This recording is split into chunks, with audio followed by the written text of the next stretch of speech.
صل على سيدنا ومولانا محمد وعلى سيدنا علي وسيدتنا فاطمة وسيدتنا زينب وسيدنا حسن وسيدنا حسين وعلى آله وصحبه وبارك. اعوذ باللہ من الشیطان الرجیم. بسم اللہ الرحمن الرحیم. الحمد للہ رب العالمین والصلاة والسلام علی اشرف الانبیاء والمرسلین واہل بیتہ الطیبین الطاہرین المعصومین. اما بعد. سورہ مبارکہ بقرہ آیت نمبر 157 سے آیت نمبر 164 157 to 164.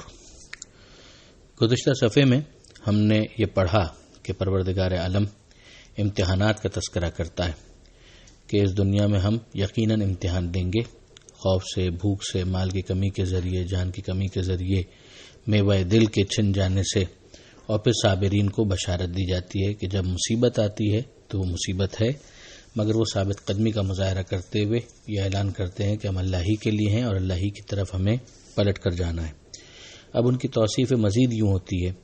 کہ پروردگار فرماتا ہے کہ انہی کے اوپر ان کے رب کی طرف سے توجہ خاص ہے اور رحمت ہے. صلوات کا ترجمہ توجہ خاص کے ذریعے سے کیا گیا کہ جب بندے کسی پر صلوات بھیجنے کے لیے خدا کی بارگاہ میں ہاتھ بلند کرتے ہیں تو وہ طلب توجہ خاص کی دعا ہوتی ہے اور رحمت خدا کے نازل ہونے کی دعا ہوتی ہے. اور خدا کی طرف سے جب صلوات ہو تو اس کا مطلب یہ ہوتا ہے کہ عنایت خاص پروردگار کی طرف سے اس کے شامل حال ہوتی ہے. اور یہ وہ افراد ہیں کہ جو ہدایت یافتہ ہیں. یعنی اس کا ایک بہت خوبصورت ترجمہ اور تشریح یہ کی گئی کہ یہ افراد پھر ان پریشانیوں اور مشکلات کے موقع پر اس راہ راست کو چھوڑتے نہیں ہیں، پھر اس کے اوپر وہ ثابت قدم رہتے ہیں، اس ہدایت کو ہاتھ سے جانے نہیں دیتے. پھر ارشاد ہوتا ہے کہ ان صفا والمروہ من شعائر اللہ، کہ یقیناً صفا اور مروہ یہ دو مشہور پہاڑیاں کہ جو حج پر گئے ہیں اور جو عمرے پر گئے ہیں، اور خدا سب کو بار بار نصیب کرے، تو وہ جانتے ہیں کہ حج اور عمرے کے دوران صفا اور مروہ کے درمیان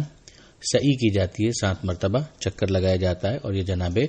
ہاجرہ سلام اللہ علیہا کے اس عمل کی یاد ہے کہ جس کو پروردگار نے باقی رکھا ہے.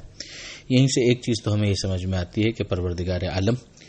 جو ماضی کے بہت اہم واقعات ہوتے ہیں ان کو باقی رکھنا چاہتا ہے، ان کی یاد کو مٹتے ہوئے نہیں دیکھنا چاہتا. اس کی یہ مثال بہت کافی ہے کہ جناب اسماعیل علیہ السلام کے لیے پانی کے انتظام کی خاطر جناب ہاجرہ نے جو سعی کی تھی، کوشش کی تھی، وہ پروردگار عالم نے سعی کی صورت میں حج اور عمرے کا حصہ بنا دیا. پروردگار نے کہا کہ یہ شاعر اللہ میں سے ہیں. شاعر شعیر کی جمع ہے جس کا مطلب ہوتا ہے علامت. اللہ کے شاعر ہیں یعنی اللہ کی عبادت کی یاد دلاتے ہیں. جو بھی حج کے لیے آئے، خانہ کعبہ کے پاس یا عمرہ کے لیے آئے، تو اس کے اوپر کوئی حرج نہیں ہے کہ وہ ان کے درمیان چکر لگائے.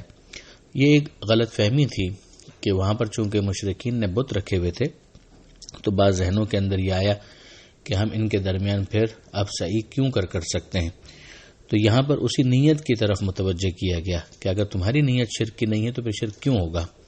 اور اس کے ذریعے سے بہت سارے افراد جو بار بار چھوٹی چھوٹی باتوں کے اوپر خامخواہ شرک کا نعرہ بلند کر کے مسلمانوں کی نیت کے بارے میں سوء ظن رکھتے ہیں، انہیں غور کرنا چاہیے کہ پروردگار عالم نے شاعر اللہ کا باقاعدہ عنوان قائم کرتے ہوئے صفا اور مروہ اور اسی طرح سے دوسرے مقام پر قربانی کے جانور کو بھی شاعر اللہ میں قرار دیا اور پھر ان کی تعظیم کو تقوی کی علامت قرار دیا. من یعظم شاعر اللہ فإنہا من تقوی القلوب. اس سے ہمیں بہت کچھ سمجھ میں آتا ہے کہ انسان کو توحید کے نام پر شاعر اللہ کی بے احترامی کی اجازت نہیں دی گئی ہے، اور یہ کچھ مثالیں دے کر سمجھایا گیا ہے کہ اس موضوع کے اندر کتنی وسعت ہے، اس پر غور کرو. تو اس کے بعد پھر پروردگار عالم نے مزید تشویق کی کہ جو خیر کے کاموں کے اندر خود سے آگے بڑھے گا تو یقیناً اللہ یقیناً شکر کرنے والا، یعنی ان کے اس کام کی قدردانی کرنے والا ہے اور جاننے والا ہے. آگے پروردگار عالم نے علماء سو یعنی وہ علماء جو اپنے اس منصب اور مقام کا جو حق ہے اس کا تحفظ نہیں کر پائے اور انہوں نے اپنے علم کا غلط استعمال کیا، ان کی مذمت کرتا ہے۔ اگر عالم اپنے علم کا صحیح استعمال کرے تو اس سے زیادہ پسندیدہ کوئی شخص نہیں ہے، اور اگر وہی عالم اپنے علم کا مس یوز کرے تو اس سے زیادہ پھر ناپسندیدہ شخص کوئی نہیں ہو سکتا۔ خاص طور پر ذکر ہو رہا ہے ان لوگوں کا کہ جو اللہ کی بینات، نشانیاں، ہدایتوں کو بعد اس کے کہ اللہ نے اسے لوگوں کے لیے بیان کیا ہے کتاب کے اندر، انہیں چھپاتے ہیں۔ اگر لوگوں کا کتاب کی طرف ایکسیس نہیں ہے تو ظاہر ہے پھر وہ علماء ہیں کہ جو ان کتاب کے اندر لکھے ہوئے معنی کی طرف، اسرار کی طرف متوجہ کرتے ہیں۔ اب ظاہر ہے کہ یہود کا یہ طریقہ کار رہا کہ انہوں نے توریت میں موجود جو نشانیاں ہیں ان کو چھپایا۔ اب اگر آج بھی کوئی اپنی اپنی کتابوں کے اندر موجود نشانیوں کو اور جو باتیں ہیں ان کو چھپائے تو بظاہر وہ اس آیت کا مصداق بن جائے گا۔ پروردگار عالم نے فرمایا کہ یہ وہ لوگ ہیں کہ جن کے اوپر اللہ کی لعنت ہے اور لعنت کرنے والوں کی لعنت ہے۔ یہاں پر پھر ایک مرتبہ توجہ رہے کہ لعنت کا مطلب ہے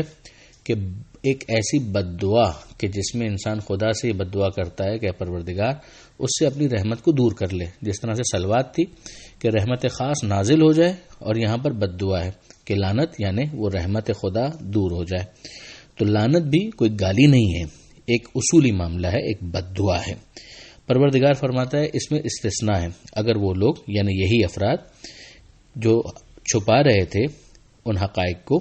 اگر وہ توبہ کر لیں یعنی پلٹ آئیں، اپنی اصلاح کر لیں اور بیان کر دیں تو پھر ہم بھی ان کی توبہ کو قبول کریں گے، یعنی وہ ہماری طرف رجوع کریں گے توبہ کے ذریعے سے، تو ہم بھی اپنی توجہات جو ان سے چھین لی ہوگی، جو اپنی رحمت کو ہم نے ہٹا لیا ہوگا، ہم بھی ان کی طرف متوجہ ہو جائیں گے۔ پھر آگے پروردگار عالم نے ان لوگوں کا ذکر کیا ہے کہ جو اپنے کفر ہی کی حالت میں کفر کیا انہوں نے اور پھر مرے اسی کفر کی حالت میں، یہی وہ اختیاری کفر جن کے اوپر پھر لعنت ہے اللہ کی، ملائکہ کی اور تمام انسانوں کی، وہ اسی میں ہمیشہ رہیں گے، ان سے اس عذاب کو کم نہیں کیا جائے گا، نہ ان کی طرف نظر کی جائے گی۔ آگے ایک آیت ہمیں وہ نظر آتی ہے کہ جو سورہ توحید یا سورہ قل ھو اللہ کے ساتھ مضمون میں متحد ہے کہ تمہارا خدا ایک ہے، واحد ہے، اس کے سوا کوئی خدا نہیں ہے، وہ رحمان ہے اور وہ رحیم ہے۔ ظاہر خدا کا ایک ہونا ویسا نہیں ہے کہ جیسے ہم کسی شخص کو مثلاً اکیلا دیکھتے ہیں تو وہ ایک ہے۔ ایک شخص اگر اکیلا ہے تو ایک ہونے کے باوجود اجزاء سے مل کر بنا ہے،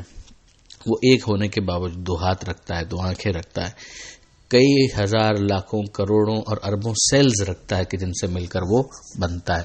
وہ تقسیم ہونے کے قابل ہے، مگر اور سب سے بڑھ کر یہ کہ اس جیسے اور بھی ہیں۔ پروردگار عالم ان تمام تر چیزوں سے بالاتر ہے۔ تمہارا خدا ایک ہے، اس کے سوا کوئی معبود نہیں، وہ رحمان ہے، رحیم ہے، اس کی عمومی رحمت ہے جو سب کے شامل حال ہے، اس کی خصوصی رحمت ہے